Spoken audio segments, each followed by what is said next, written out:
హరి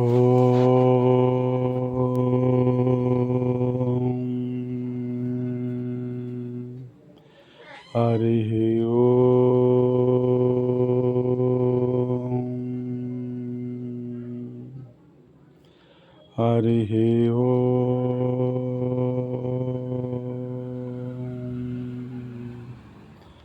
శాంతి శాంతి శాంతి.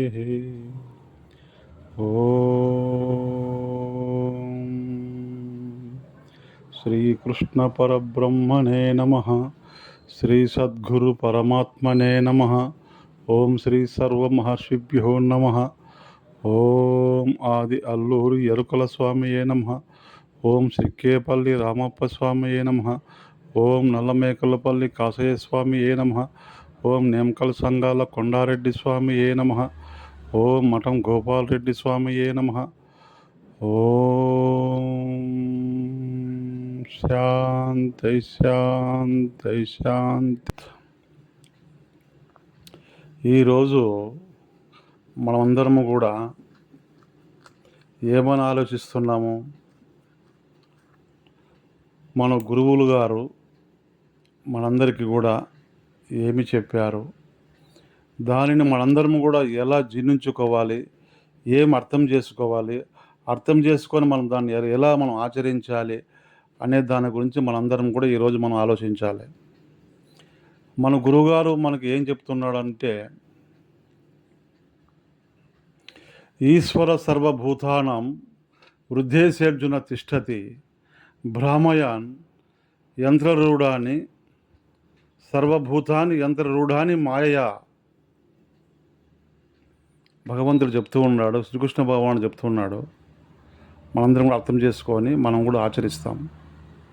ఏమని చెప్తున్నాడు మనకు భగవంతుడు? ఈశ్వర సర్వభూతానం, సర్వభూతాలలో ఈశ్వరుడే ఉన్నాడు. వృద్ధేసేర్జున తిష్టతి, అందరి హృదయాలలో ఎవరున్నారు? భగవంతుడే ఉన్నాడు. ఎలా ఉన్నాడు భగవంతుడు అందరి హృదయాలు అంటే? యంత్ర రూపేణ. ఇప్పుడు మనం ఒక ఫ్యాక్టరీకి పోతాం, ఫ్యాక్టరీలో యంత్రం ఆడిస్తే ఫ్యాక్టరీ నడుస్తుంటుంది. అదేవిధంగా కూడా ఒక యంత్ర రూపేణ మన దేహంలో భగవంతుడు నివసిస్తూ మనందరికి కూడా మనం తినే ఆహారాన్ని కూడా ఆయన జీర్ణం చేసి ఉదయం లేస్తేనే మనము మలమూత్రాలు మనం అందరం కూడా విసర్జిస్తాం కదా. ఆ విధంగా మలమూత్రాలు రావాలంటే లోపల యంత్రం ఆడాలి. యంత్రం ఆడకపోతే మలమూత్రాలు బయటకు వచ్చే అవకాశమే లేదు. కాబట్టి భగవంతుడు ఇదంతా సృష్టించినాడు అన్నమాట. మానవుడు బతికేకి, జీవాలు బతికేకి 84 లక్షల జీవరాశుల ప్రపంచంలో జీవించడానికి భగవంతుడు చేసిన సృష్టి ఇది. ఇదంతా కూడా మనం అర్థం చేసుకొని భగవంతుని మనము చాలా భక్తిగా, ప్రేమతో మనము భగవంతుని పూజించాలి. ప్రతి మనిషిలో కూడా 3 గుణాలు ఉంటాయి. తమో గుణము, రజోగుణము, సాత్విక గుణం అని ఉంటాయి. ఈ గుణాలు ఉంటాయి. ఈ గుణాలు ఎలా ఉంటాయో దీని అర్థం ఏమంటే, సత్వగుణము అనగా, సత్వగుణము అంటే ఎలా ఉంటుందంటే, ఆయన సత్వగుణం ఉండే వాళ్ళు హృదయం ఎలా ఉంటుందంటే సాఫ్ట్గా అంటారు ఇంగ్లీష్లో. ఆయన హృదయం ఎంతో సున్నితం. ఆయన చీమకు కూడా ఆయన హాని చేయడు. చీమకు హాని చేయని వాడు జంతువులకు కానీ, మనుషులకు కానీ, ఎవరికి కానీ హాని చేయాలని అతని మనసు కోరదు. అతడు ఎంతసేపున్నా మంచిగా పనిచేసి అందరి దగ్గర మంచిగా ఉండి ఆయన భోజనం చేస్తూ అందరిని ఆనందం పెడుతూ, ఆయన మాటలతో అందరిని ఆనందం పెడుతూ, అందరూ కూడా ఇలాంటి గురువు ఉంటే మనకి ఈ గురువు మన దేవునితో సమానము అని ప్రజలు ఎప్పుడైతే ఒక మనిషిని ఒక దేవునిగా, ఒక గురువుగా భావించుకుంటారో అటువంటి వారిని సాత్వికులు, సాత్విక గుణము అంటారు. మరి ఇంకొకటి వచ్చేసి రజోగుణం. రజోగుణము ఎందుకు వస్తుంది అంటే, మనం తినే ఆహారములో రాక్షస గుణము అంటే మాంసాహారం ఎప్పుడు దినము తినేవారికి రజోగుణం ఉంటుందని మన పెద్దలు చెప్తూ ఉన్నారు. సాత్విక గుణం ఉండాలంటే ఏం చేయాలా? శాకాహారమే భోజించాలా. ఆకులు, అలములు, ఫలములు. ఫలములంటే సీతాఫల పండు, జామ పండు, మామిడి పండు, అరటి పండు, రకరకాల పండ్లు అడవిలో ఎన్నో రకాలు ఉంటాయి. అన్ని రకాల పండ్లు అప్పట్లో గురువులు భోజనం చేసేవారు. వాళ్ళ ఆకులు, అల్లములు, పండ్లు తిని వాళ్ళందరూ కూడా ఎంతో మహాశాంతముగా ఉండి వాళ్ళందరూ భగవంతుని యోగం చేస్తూ, ధ్యానం చేస్తూ వాళ్ళు ఆ విధంగా ఉండేవాళ్ళు అప్పట్లో సాత్విక గుణస్థులు. రజోగుణం ఉండే వాళ్ళు మాంసాహారం తింటూ, మాంసాహారం అంటే కోపం వస్తుందన్నమాట. ప్రతి చిన్న విషయానికి కూడా వాళ్ళు కోపగించుకుంటారు. వాళ్ళు మంచివాళ్ళే, కానీ అది ఏమైతే వాళ్ళు ఆహారం తీసుకుంటున్నారో, ఆహారం మాంసం తీసుకుంటున్నారు కాబట్టి వాళ్ళకి మాంసంలో ఉండే గుణము రాక్షస గుణం అంటారు మన పెద్దలు. అటువంటి రాక్షసు ఎప్పుడూ కోపంగా ఉంటారన్నమాట. వాళ్ళకి చిన్న మాట మాట్లాడినా వాళ్ళకి కోపాలు వస్తుంటాయి. ఆ కోపంతో వాళ్ళు కొట్లాడడము, రకరకాల అందరిని బాధ పెట్టడము, ఇంట్లో వాళ్ళని బాధ పెట్టడము, బయట వాళ్ళని బాధ పెట్టడము, ఇటువంటి గుణాలు మాంసాహారం వలన వస్తాయని మన పెద్దలు చెప్తుంటారు. నా విషయం నేను చెప్పట్లేదు, మన పెద్దలు చెప్పిన వాక్యాలు ఇవి, మన గ్రంథాలు చెప్పిన వాక్యాలు ఇవి. కాబట్టి రజోగుణం అనేది ఈ విధంగా ఉంటుందని చెప్తారన్నమాట. ఇంకోటి వచ్చేసి తమో గుణము అని ఇంకోటి ఉంది. తమోగుణం అంటే ఎల్లప్పుడూ మాంసం తినడము, మందు తాగడం, అంటే సారాయి తాగడం, కళ్ళు తాగడం. వీరు ఇంకా 24 hours అదే పనే. వాళ్ళు దాన్ని తాగుతూ మత్తులో ఉండి వాళ్ళు ఏం చేస్తున్నారో వారికే తెలియదు. వారు ఏ పని చేస్తున్నారో అది వారికే తెలియదు. అటువంటి వారిని తామస గుణస్థులు అంటారు మన పెద్దలు, గురువులు, సద్గురువులు.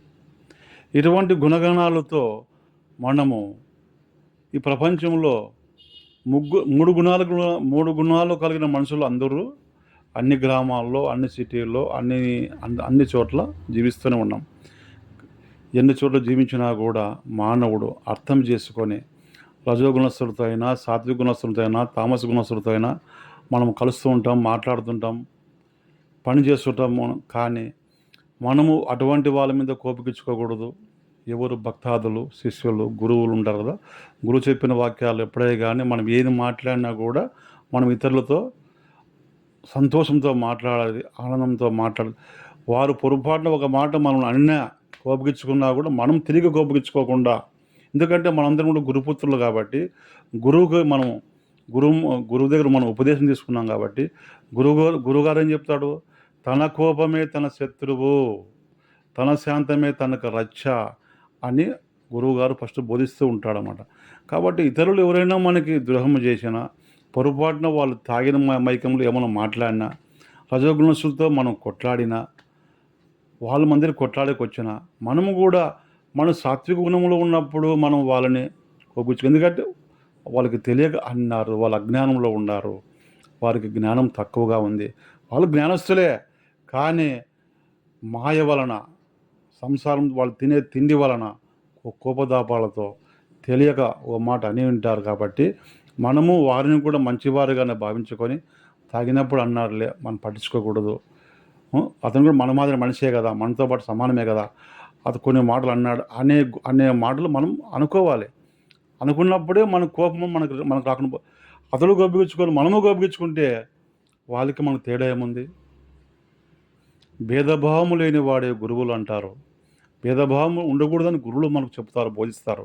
కాబట్టి అతడు మనిషే, మనం మనిషే కాబట్టి అతను కోపించుకోమాట అన్నా కూడా దాన్ని సర్దుకొని పోవడమే భక్తులు, శిష్యులు చేయవలసిన పని. మీరు అందరికీ కూడా మంచి వాక్కుతో మాట్లాడి, ఏం మాట్లాడినా కూడా మనస, వాచ, కర్మణ ఇతరులకు ద్రోహం చేయకూడదు, బాధ పెట్టకూడదు. ఇటువంటి గుణస్థులు ఎవరైతే ఉంటారో, ఇటువంటి గుణస్థులు భగవంతుని చేరుకోవడానికి దేవుని సమీపంలో ఉంటారు, వీళ్ళంతా దేవుని దగ్గరగా ఉంటారు. మనుష్యానాం సహస్రేషు కచ్చిత్ సిద్ధయే యతతామపి సిద్ధానం కచ్చిన్మవి తత్వత అంటాడు భగవద్గీతలో శ్రీకృష్ణ భగవానుడు. అంటే మనుష్యానాం సహస్రేషు అంటే ప్రపంచంలో ఎన్నో వేల మంది భగవంతుని ప్రతిరోజు పూజిస్తూనే ఉంటారు, ఎంతో భక్తి పాటలు పాడుతూ ఉంటారు, దేవుని దగ్గర చేరవాలని ఎంతోమంది ప్రయత్నం చేస్తూనే ఉంటారు. ఎన్ని కోట్ల మంది ప్రయత్నం చేసినా అన్ని కోట్ల మంది దేవుని దగ్గర పోలేరు. వారిలో కొద్ది మటుకు మాత్రమే దేవుని దగ్గర పోతారు. దేవుని దగ్గర అంటే దేవుని దగ్గర కాదు, దేవుని సమీపమునకు పోతారు, భక్తితో పోతారు. అక్కడికి పోయినాక మళ్ళీ వాళ్ళకుండే ఇబ్బందుల్లో, వాళ్ళకుండే కష్టాలలో, వాళ్ళకుండే అలవాట్లలో వాళ్ళు మళ్ళీ వెనుకంజ చేసే అవకాశాలు ఉంటాయి. ఎన్నో కోట్ల మంది ప్రయత్నం చేస్తే దాంట్లో ఎవరో ఒక్కరు మాత్రమే భగవంతుడు చేరుకుంటాడు. ఎందుకంటే చాలా కష్టమైన ఆధ్యాత్మిక విద్య అంటే చాలా కష్టమైనది. అందరికీ సాధ్యము కాదు. సాధ్యమే కానీ మనసుంటే మార్గం ఉంటుందని ఎవరైతే ప్రతి క్షణము భగవంతుని స్మరిస్తూ భగవంతుని చేరుకోవాలని ఎవరైతే ఉంటారో, పట్టుదలతో ఉంటారో అటువంటి వారికి సాధ్యము కానీ అందరికీ సాధ్యము కానే కాదు. అందుకే చెప్తాడు భగవంతుడు, మనుష్యానాం సహస్రేషు కర్జిత సిద్ధయే యతధామపి సిద్ధానాం కచ్చిన్మాం వే తత్వతః. కాబట్టి ప్రపంచంలో ఎంతోమంది ఎన్నో లక్షల కోట్ల మంది ప్రయత్నం చేసినా దేవుని దగ్గరికి ఎంత భక్తితో పోయినా అందరూ చేరుకోలేరు. ఎవరైతే సాత్వికంగా ఉంటారో, ఖచ్చితంగా ఉంటారు, మనస వాచ కర్మణ సాత్వికంగా దేవుని దగ్గర ఎల్లప్పుడూ